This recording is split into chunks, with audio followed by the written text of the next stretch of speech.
A jedna taková zajímavost, vlastně tady ta stavba je největší v Evropě a měří 135 metrů, což jako je docela výška.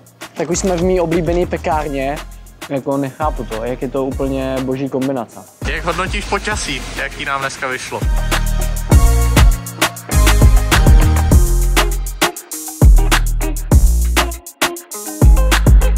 V kavárně jsme dostali tip od jedné slečny, aby jsme si tady v Londýně vyzkoušeli jeden místní gym.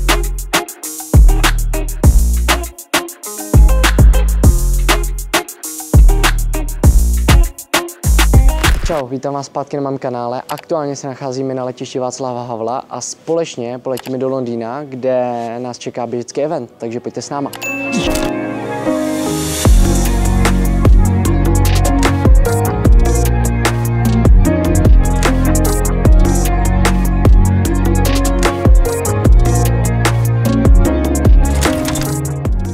Tak jo, před chvílí jsme přiletěli do Londýna, ten let nebyl úplně ideální, docela dost foukalo. Každopádně teďka už jsme nasedli na vlak a ten nás připraví do centra, kde společně najdeme nějakou skvělou kavárnu a potom si dáme nějaký dobrý pečivo.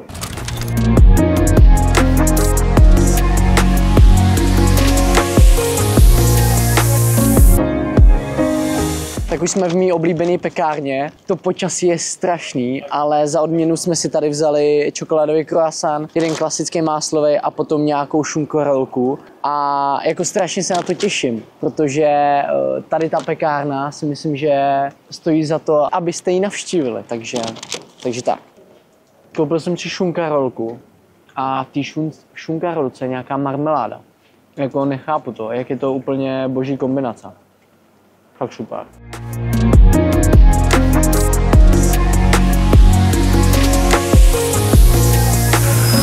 Tak pojď jdem. Jak hodnotíš počasí, jaký nám dneska vyšlo? Já myslím, že to počasí není úplně ideální, ale zvládneme to.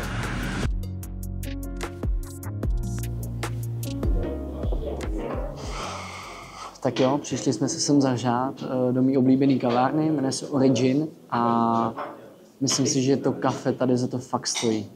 Cheers. Super. Jakože miluju kafe. Mám čas období, kdy to kafe samozřejmě tolik nepiju, ale potom tady přichází ty období, kdy to kafe piju čím dál tím víc. A to je třeba teďka. Takže dneska si myslím, že tam padnou tak podle mě 2-3 kafe možná. Ale i jenom do 16:00, pak už nepiju, kvůli tomu, abych měl kvalitnější spánek. Bohužel před chvílí mi přišel e-mail, že akce, na kterou jsem se těšil, na běžický event, tak byl zrušený kvůli nepříznivému počasí. Je to tak, nedá se nic dělat, tak to trošičku flipneme to video a budeme si společně zacvičit, ukážeme si nějaký fajn zajímavý místa, nějaký zajímavý podniky a společně si užijeme ten den.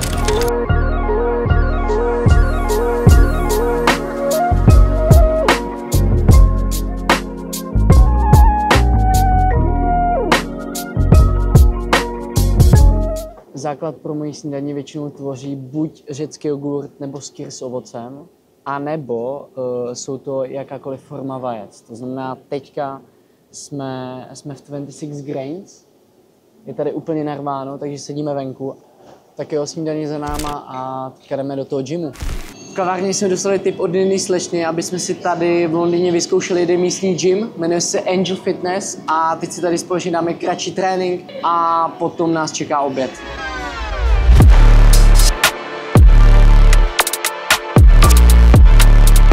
Lehce jsem si zažal na vesle a teďka uděláme nějaký rotace s medicimbalem a potom dneska nás čekají jenom 4 silové cviky a jdeme od toho.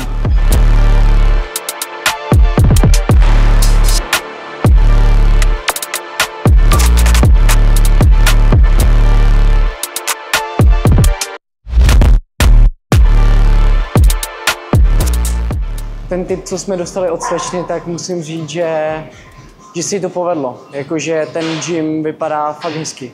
Je tady úplně všechno, máte tady opasky, máte tady kettlebelly, medicimbaly, takže úplně jako ideální to, co potřebuji ke svýmu tréninku. To je za mě fajn, super.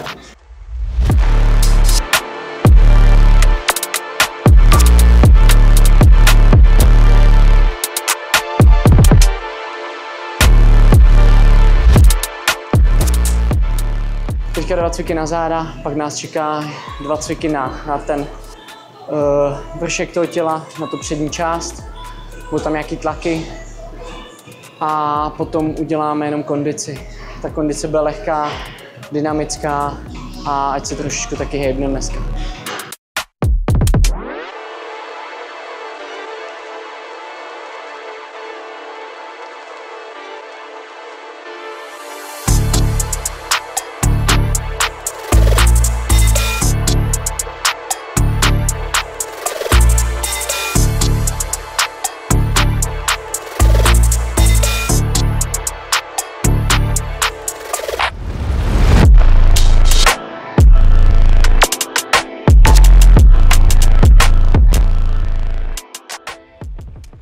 To furt tady fouká, ale nesměli jsme zapomenout na London Eye. A jedna taková zajímavost, vlastně tady ta stavba, nebo spíš ruský kolo, je největší v Evropě a měří 135 metrů, což jako je docela výška. Když na to koukám, tak já nevím, jestli se to točí nebo ne, možná trošku. Jo, lehce se to točí, hustý.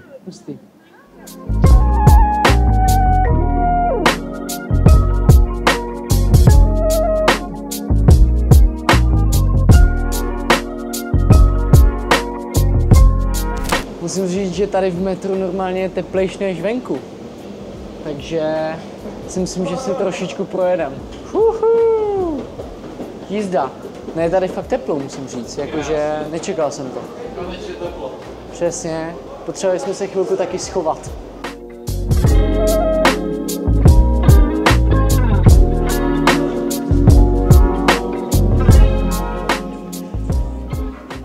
Před chvílí jsme dorazili do další mojí oblíbené kavárny a ta se jmenuje Omotesando.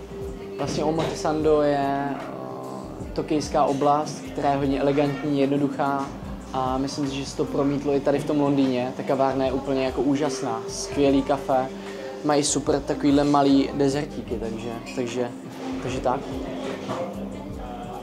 Je to něco na způsob kanela. Fakt dobrý. Je tady hodně lidí. Je tady fakt hodně lidí. Takže jsme to tak jako tady zavřený na takovém mini místečku, ale vypadá to tady skvěle.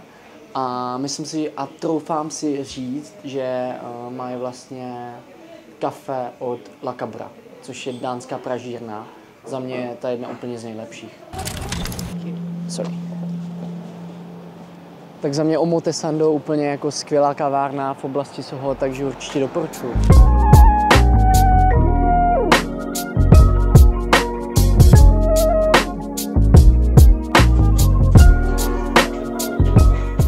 Tak jo, čeká nás poslední podmix, jsme v B-Bagel Soho a dáme si tady nějaký sandwich, dáme si ho s sebou a ideálně asi s kuřecím masem, ať tam máme nějakou bílkovinu. Tak jo, koukal jsem na meníčko a vypadá to, že si dám asi chicken avocado. Bagel, v tom kuřecí maso, avokádo a je tam nějaká zelenina. Na to se mega těším a vezmu si to nejspíš sebou. Ať to všechno stihneme. Tak jo, vzal jsem si jeden bagel sebou, jak jsem zmínil, dal jsem si teda kuřecí s avokádem a jsem na to zvědavej. Byl jsem tady minulý rok jsem si dával podle mě něco jiného a na této kombinaci jsem zvědavej, tak uvidíme, jaký to bude. Akorát dojídám bagel, který jsem si objednal v Sohu a přemýšlím nad jednou věcí a to je ta, že mám takovou neúplně fajn vlastnost. Mám strašně od čeho přednaný očekávání. A nedávno mi zrušili závody ve Valencii, na který jsem se strašně těšil, 4měsíční příprava. A dneska jsem vlastně přiletěl do Londýna kvůli tomu, abych vám přiblížil běžecký event, který se tady měl konat. Bohužel se nekonal z důvodu nepříznivého počasí a musím říct, že mě to vnitřně dost štve. Každopádně ta otázka spíš zní na vás a to je to, jakou třeba i vy máte špatnou vlastnost. Klidně mi to pojďte napsat do komentářů a doufám, že se společně uvidíme u dalšího videa. Díky moc za podporu a makejte. Díky. Čau.